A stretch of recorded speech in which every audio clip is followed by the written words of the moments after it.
Hola, buenos días, bienvenidos al canal Matemática, Estadística y más, el lugar donde aprender matemáticas y estadística e investigación de operaciones es fácil y divertido. Hoy vamos a ver un concepto muy importante, las distribuciones de frecuencia o tablas de frecuencia. Vamos a ver qué son, para qué sirven, cómo utilizarlas en la vida cotidiana, con ejemplos prácticos en vivo. Si te parecen estos temas interesantes, no olvides suscribirte, darle like y compartirlo con tus amigos. Entonces, empecemos. Las distribuciones de frecuencia o tablas de frecuencia son tablas en las cuales se dispone la variable por filas. En las columnas se muestra el número de ocurrencias por cada valor, como frecuencia absoluta. Los porcentajes de ocurrencia de cada valor se presentan como la frecuencia relativa, etc. Las frecuencias buscan facilitar la obtención de la información que contienen los datos. Con la información que nos brindan las distribuciones de frecuencia podemos construir gráficos como los que vemos en la pantalla, tanto histogramas como gráficos de torta y gráficos de barra. ¿En qué casos se usan las tablas de frecuencia? En encuestas y estudios de mercado, para analizar las respuestas de los clientes o para analizar la preferencia de elección en una votación por algún candidato. En educación, para ver la distribución de las calificaciones en un grupo de estudiantes. En las empresas, para estudiar la calidad de los productos, para contar los defectos en los productos y mejorar los procesos. En la salud, para analizar la frecuencia de síntomas en los pacientes. Es decir, las tablas de frecuencia o distribuciones de frecuencia se utilizan en todos los campos. Para comprender este concepto más claramente, vamos a ir mostrando con un ejemplo cómo se halla la tabla de frecuencia. Imagina que tenemos los datos del peso de 30 estudiantes de tercero de primaria de un colegio y nos piden que los analicemos. ¿Por dónde empezamos? En la presente tabla muestra en la primera columna el número de la observación y en la segunda el peso en kilogramos, que es la variable. Recordemos los pasos para elaborar una tabla de frecuencias o una distribución de frecuencias. Primero, recolectar los datos. Segundo, ordenar y contar cuántas veces aparece cada número. Y tercero, construir la tabla con columnas clave. Entonces vamos a explicar detenidamente cada uno de los pasos. El primer paso es recolectar los datos. Esto se hace por medio de encuestas o cuestionarios. Se pregunta a un grupo de personas sobre un tema específico. Otra forma es por medio de observaciones directas, en las cuales se registran los datos de un fenómeno en estudio. Por ejemplo, cuántos autos pasan por una calle en una hora determinada. Otra es por medio de bases de datos o de registros únicos. Para esto les aconsejo utilizar fuentes confiables. Bueno, después en este caso ya tenemos recolectada la información. Se les preguntó a los 30 estudiantes del grupo qué peso tenía y se registró. Posteriormente se deben ordenar y contar cuántas veces aparece cada número. Entonces, para ordenarlos, se ordenan de menor a mayor, como aparece acá en la tabla. La tabla está en Google Spreadsheets. Lo mismo sería si la tuviéramos en Excel. Ahí vamos a señalar la columna de datos después de la etiqueta. Entonces, posteriormente vamos a dar clic en la sexta pestaña y a la segunda opción, que es ordenar intervalo. En ordenar intervalo se nos despliega otro menú que dice ordenar intervalo por columna C de la A a la Z. Esa es la que vamos a seleccionar. La primera opción que dice ordenar datos de la A a la Z y vamos a colocar esta opción. De esta forma nos va a ordenar los datos de menor a mayor. Posteriormente vamos a contar el número de veces que se repiten cada uno de los datos de la variable para colocarlos en una tercera columna. Y vamos a eliminar la columna inicial del número de la observación, tal como muestro en la pantalla. Vale la pena aclarar que acá en la pantalla estoy mostrando cómo lo realizo teniendo en cuenta la opción de filtros. Entonces, por favor, miren atentamente.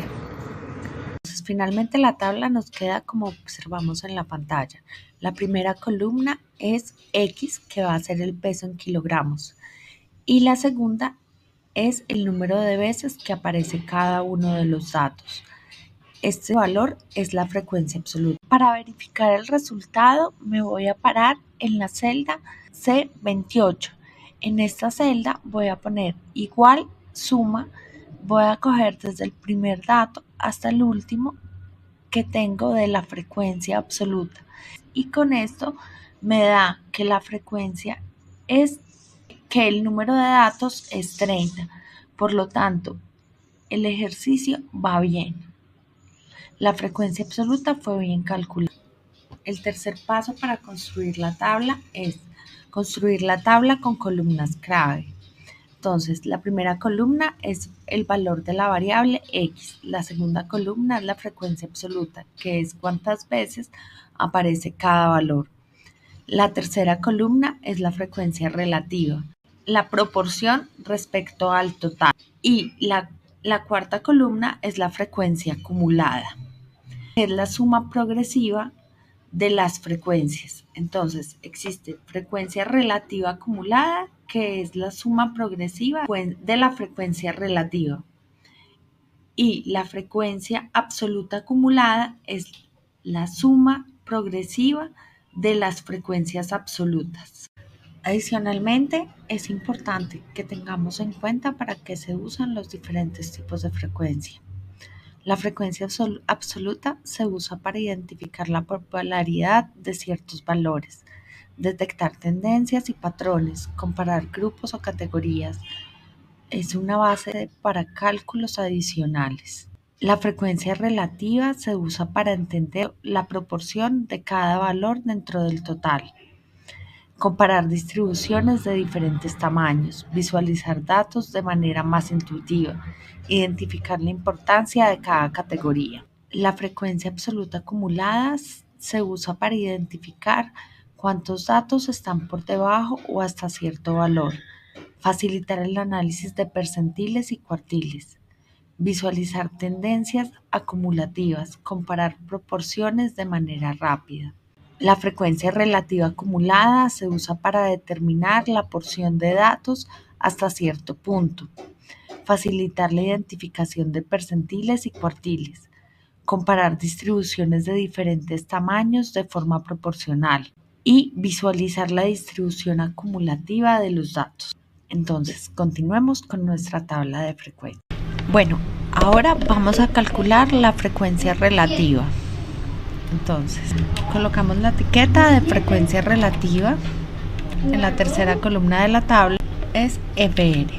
Entonces, la frecuencia relativa se calcula como la frecuencia absoluta dividido el número total de datos, que en este caso son 30 datos. Y voy a hundir F4 para que nos quede formulada toda la columna de la tabla. Al final, para verificar el resultado, me voy a parar en la celda C28, que es donde tengo el resultado de la suma de 30 datos, y voy a extenderla hacia la derecha. Entonces nos da 1. Estas son las frecuencias relativas. Recuerden, las frecuencias relativas se pueden dar como porcentaje también. Ahora vamos a hacer la nueva columna, que es frecuencia absoluta acumulada, que es F mayúscula. Ahora, para calcular la frecuencia absoluta acumulada, vamos a formularla. Entonces, la primera va a ser igual a la misma frecuencia absoluta del primer valor de la variable. Listo. La segunda va a ser igual a la frecuencia absoluta del segundo valor de la variable más la frecuencia absoluta acumulada del valor anterior, y así sucesivamente. Entonces, ya acá en el segundo nos vamos a parar en la esquina inferior derecha y vamos a extender la fórmula. Y sabemos que hay 30 datos, entonces el ejercicio va bien. En calculada la frecuencia absoluta acumulada. Ahora vamos a calcular, vamos a hacer la quinta columna de la tabla, que va a ser la frecuencia relativa acumulada, que es F mayúscula R. Entonces, para calcular la frecuencia relativa acumulada, vamos a poner en la primera fila igual, y es igual al primer valor de la frecuencia relativa. La del segundo va a ser igual a la frecuencia relativa relativa acumulada del primer dato de la primera fila más la frecuencia relativa de la segunda fila, y así sucesivamente. Entonces ahí ya puedo extender la fórmula de la esquina inferior derecha para el resto, y al final nos debe dar 1 si el ejercicio está bien. Revisamos y nos da 1. Entonces el ejercicio está bien. Ahora ya tenemos la tabla de frecuencias completa o la distribución de frecuencias. Por lo tanto, ya podemos realizar la interpretación. Entonces podemos decir que el 10% de los niños de tercero de primaria de la muestra pesan menos de 37 kilogramos. El 30% de los niños de tercero de primaria de la muestra pesan menos de 40 kilogramos. 10 niños de tercero de primaria de la muestra tienen un peso menor o igual a 40 kilogramos. Otra es el 50% de los niños de tercero de primaria de la muestra pesan menos de 41 kilogramos. También podemos decir que 17 niños de tercero de primaria de la muestra tienen un peso menor o igual a 45 kilogramos. Y por último también podemos decir el 60% de los niños de tercero de primaria de la muestra pesan menos de 46 kilogramos. Estas, entre otras interpretaciones que se pueden dar a partir de la tabla de frecuencia o de la distribución de frecuencia. Hoy, ¿qué aprendimos? Aprendimos qué es una distribución de frecuencia o tabla de frecuencia, en qué situaciones se usan, cómo construir una tabla de frecuencia o una distribución de frecuencia paso a paso, en Excel o en Google Spreadsheets u hojas de cálculo de Google. Y también aprendimos a interpretar los resultados. Ahora es tu turno. Les voy a dejar un desafío práctico. Entonces, acá tienes un conjunto de datos. 2, 4, 3, 5, 3, 2, 4, 4, 2, 5, 3, 2, 4, 1, 3, 5, 4, 2, 1, 3. Construye la tabla de frecuencias o la distribución de frecuencia con estos datos. Escribe tus respuestas en los comentarios. ¿Cuál es la frecuencia absoluta de cada valor? ¿Cuál es la frecuencia relativa de cada valor? ¿Y cuál es la frecuencia relativa acumulada y absoluta acumulada? Bueno, si te gustó este video, dale like, suscríbete al canal y compártelo con tus amigos. Nos vemos en el próximo video para seguir aprendiendo de matemáticas, estadística e investigación de operaciones. Gracias.